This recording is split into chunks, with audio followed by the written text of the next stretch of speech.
नोव्हेंबरच्या शेवटच्या आठवड्यात अहिल्यानगरमध्ये तापमानात घट, पुढचे 2 दिवस जिल्ह्याला येलो अलर्ट। तापमान 9 अंशांवरून 6 अंशांवर जाण्याची शक्यता, तर साथीच्या आजारांचीही अनेकांना लागण।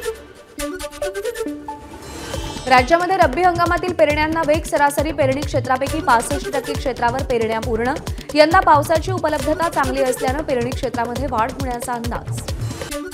यवतमाळ जिल्ह्यामध्ये 4.5 लाख हेक्टरवर कपाशीची लागवड, सीसीआयच्या केंद्रावर 7,500 रुपये क्विंटलनं कापसाची खरेदी। भाववाढ होण्याच्या आशेने शेतकरी अजूनही कापूस विक्रीसाठी आणत नसल्याचं चित्र। कशेडी बोगदा वाहतुकीसाठी खुला, भोगाव हद्दीतील गर्डर टाकण्याचं काम पूर्ण झाल्यानंतर वाहतूक सुरू। राज्यामध्ये झिकाच्या रुग्णसंख्येत वाढ, गेल्या 4.5 महिन्यात झिकाचे 100 रुग्ण आढळल्याची आरोग्य विभागाची माहिती। सर्वाधिक रुग्ण पुणे महापालिका क्षेत्रात।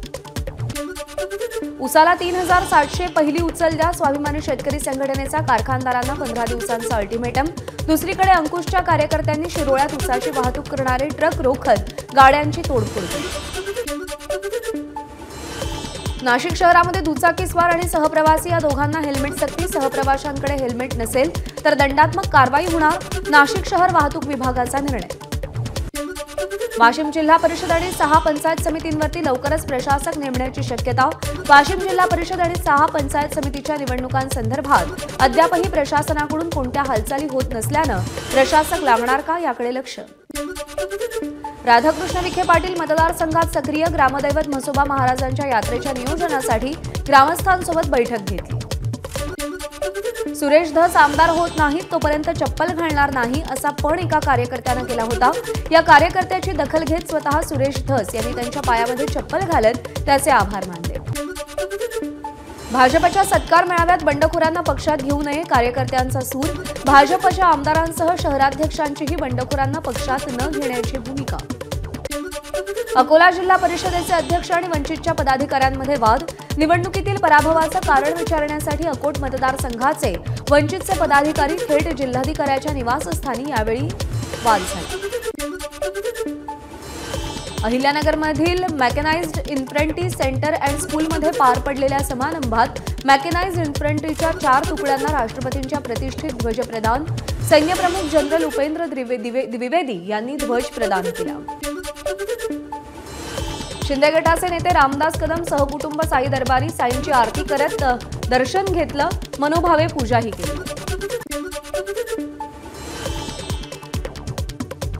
आमदार धनंजय मुंडे शिर्डीमध्ये साई चरणी लीन, विधानसभेतील विजयानंतर मुंडे शिर्डीत। मंत्रिपदाबाबत महायुतीचे वरिष्ठ नेते जो निर्णय एकत्रित बसून घेतील तो आम्हा सर्वांना मान्य असेल, असं वक्तव्य।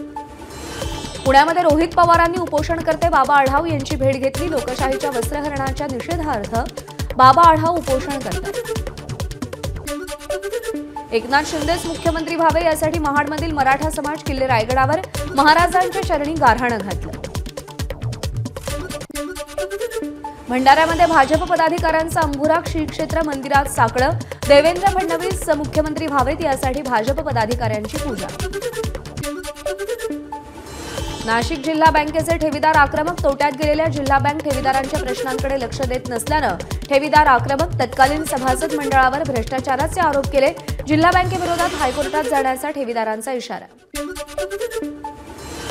पिंपरी चिंचवडमध्ये प्रियकराकडून प्रेयसीची हत्या, पैशावरून झालेला वाद टोकापर्यंत गेल्यानं हत्या। प्रेयसी हरवल्याची तक्रार करणाऱ्या प्रियकराचं बिंग फुटलं, प्रियकर दिनेश ठोंबरेला अटक।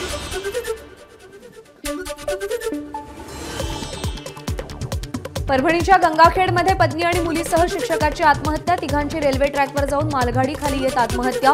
आत्महत्येचं कारण अद्याप अस्पष्ट।